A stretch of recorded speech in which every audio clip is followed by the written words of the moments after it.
Good morning. Lesson 2 100 झीलें, ये class 6 का लेसन 2 है जिसके चैप्टर का नाम है 100 झीलें। तो 100 झीलें इस चैप्टर का नाम इसलिए है क्योंकि ऐसा बोला गया है कि ये जिस जगह के बारे में ये स्टोरी है वहाँ पे 100 झीलें थी, इसलिए इस स्टोरी का नाम 100 झीलें दिया गया है।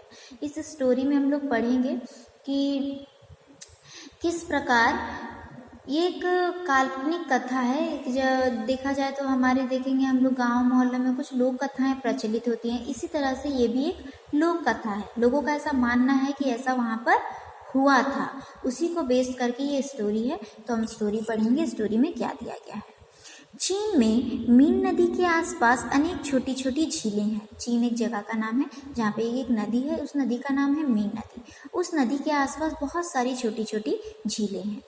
इन झीलों की संख्या इतनी अधिक है कि लोग इस इलाके को 100 झीलों का प्रदेश नाम से पुकारते हैं। तो ऐसा कहा गया है कि वहाँ इतनी सारी झीलें हैं कि उस जगह का नाम उन्होंने क्या दे दिया है, 100 झीलों का प्रदेश। लेकिन लोगों का यह भी कहना है कि आज से करोड़ों वर्ष पूर्व यहाँ एक भी झील ना थी। लेकिन लोगों का ऐसा मानना है कि आज से करोड़ों वर्ष पूर्व यहाँ पर एक भी झीलें नहीं थी। फिर अचानक से इतनी झीलें कहाँ से आ गई? केवल मीन नदी कलकल स्वर में बहती रहती थी। फिर ये अनगिनत झीलें वहाँ कैसे बन गई? यह प्रश्न सबकी जुबान पर होता है। इसलिए इस सिलसिले में इस प्रदेश में एक प्राचीन लोक कथा प्रसिद्ध है जो इस प्रकार है। तो लोगों का जो मानना था कि यहाँ पे पहले कोई झील नहीं थी, बस एक नदी ही थी, मीन नदी, जिसका पानी की कलकल स्वर में वहाँ पर बहता था। तो फिर अचानक से 100 झीलें कहाँ से आ गई? इसको लेकर वहाँ पर एक लोक कथा प्रचलित है। वो लोक कथा इस प्रकार है। वेन पेंग नाम का एक छोटा सा लड़का था। वह अपनी माँ के साथ रहता था।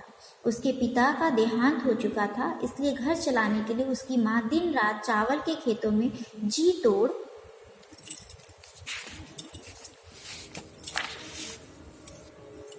मेहनत करती थी। इस दौरान वेन पेंग मछली पकड़ने जाया करता था। अक्सर वो मछली पकड़कर घर लाता और उसकी माँ उसे पकाती थी। किसी तरह उनके दिन बीत रहे थे। तो पिता के देहांत के बाद दोनों बहुत ही कष्ट से चल रहे थे। माँ चावल के खेतों में काम करती थी और ये मछली पकड़ने जाता था। मछली पकड़कर जो बचा लेकर आता था उसे वो बनाते थे और पकाकर खाते थे। इस तरह से बड़े ही कष्ट में उनके जीवन बीत रहा था। एक दिन सवेरे वेन पेंग नदी पर मछली पकड़ने के लिए गया, पर सारा दिन इंतजार करने के बाद भी उसे एक भी मछली नहीं मिली। सूर्यास्त होने ही वाला था, इसलिए वह जाल समेटकर घर जाने की तैयारी करने लगा। तो बेचारा दिन भर वहाँ पर बैठा है, लेकिन उसे मछली मिल ही नहीं रही थी। सूर्यास्त होने ही वाला था। सूर्यास्त होने वाला था मतलब सूर्य अस्त होने का समय आ गया था। शाम होने को आई थी, लेकिन उसे एक भी मछली और नहीं मिल रही थी। इसलिए उसने सोचा कि अब जाल समेटने में ही भलाई है, अब मुझे मछली नहीं मिलेगी। तो वो अपना कांटा खींचने लगा। उसे लगा कि कांटे में जरूर कोई मछली फंसी है।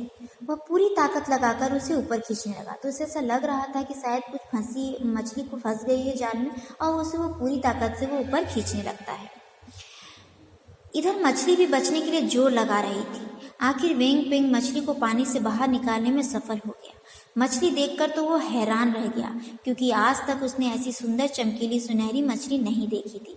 तो इधर वो मछली टाड़ने की कोशिश कर रहा था, उधर मछली जो है छूटने की कोशिश कर रही थी। लेकिन किसी तरह वो बाहर निकालता है खींचकर वो मछली, और जब बाहर निकाल कर देखता है तो पूरी सुनहरी चमकीली मछली, जैसे कि ऐसी मछली उसने जीवन में कभी भी नहीं देखी थी। अचानक उसके कानों में मछली की भाषा सुनाई पड़ी।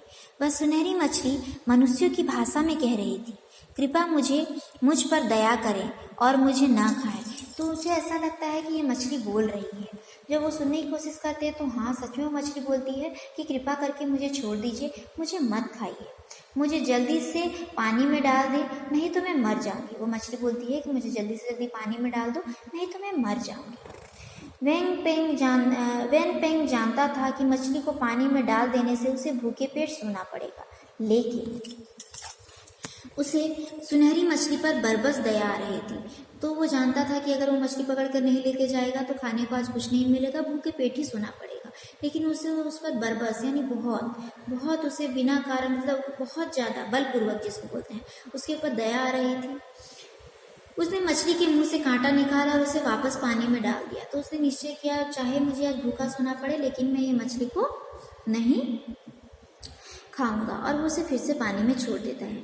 सुनहरी मछली बहुत खुश हुई और पानी की सतह पर उछल उछल कर नाचने लगी।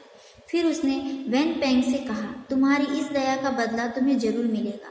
नदी के मुहाने के पास तट पर सरों का एक वृक्ष है।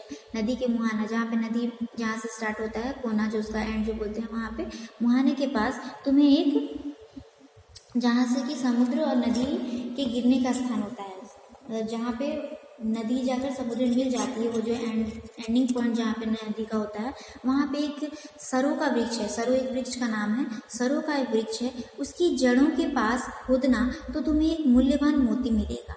तब तक यह मोती तुम्हारे पास रहेगा, तुम्हें किसी चीज की कमी महसूस ना होगी। लेकिन यह बात किसी से ना कहना। इतना कहकर सुनहरी मछली ने नदी में छलांग लगाई और दूर चली गई। तो वो बोलता है कि जाकर तुम वहाँ से एक मोती, मूल्यवान मोती मिलेगी, उसे तुम निकाल लेना। जब तक वो तुम्हारे पास होगी तुम्हें किसी चीज की कमी नहीं होगी, और तुम इसके बारे में किसी को मत बोलना। और ये बोलकर वो छलांग लगाती है और वहाँ से दूर चली जाती है। तो आगे का हम नेक्स्ट वीडियो में पढ़ेंगे। Thank you.